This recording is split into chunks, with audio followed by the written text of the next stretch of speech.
Hey you beautiful people, today I'm going to be talking about the hierarchy of a mix, because pretty much what we hear and how we hear it is directly affected by the way we present that information and in what level of importance we represent that information in a mix. And I'm making this video because it is the most common issue I'm currently experiencing with people working out of project studios. Because a lot of people working in project studios, all they read about mixing are the technical proficiencies we have to have. You know, how to control the low end in your mix, how to EQ resonances, how to make a mix translate. But the core element of a mix and the purpose of this process is to present the musical information to a listener in its best favor. And in part of doing that is representing a musical hierarchy that really highlights any motives within that production or recording.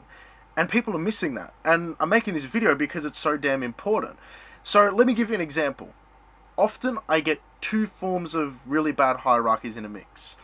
Either somebody's trying to make everything equally as loud as one another and it just sounds like a wall of noise, or people are so concerned about how their kick drum sounds or how one vocal sounds that they don't actually consider how it sits in relation to everything else. So I'll have a vocal that's either way too far away or way too forward with elements that surround it disproportionately.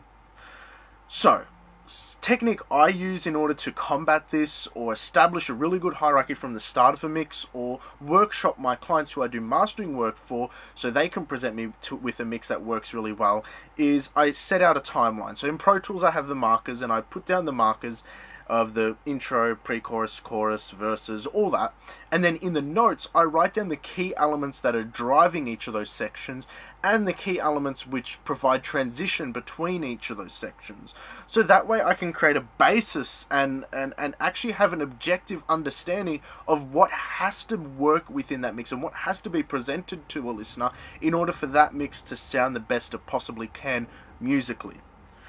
So guys, it's a simple exercise you can do when you're mixing next time, is just create a timeline, plot down the key musical elements which really have to shine, and then use all these surrounding elements, or your backup, or your ad-libs, or your little effects as salt and pepper to really enhance that sound. And what you'll find is you'll have a mix that's musically focused, and that gives you a lot of flexibility to be as technically proficient or as technically lacking as you can. So guys, I hope this video helps you, and until next time, take care.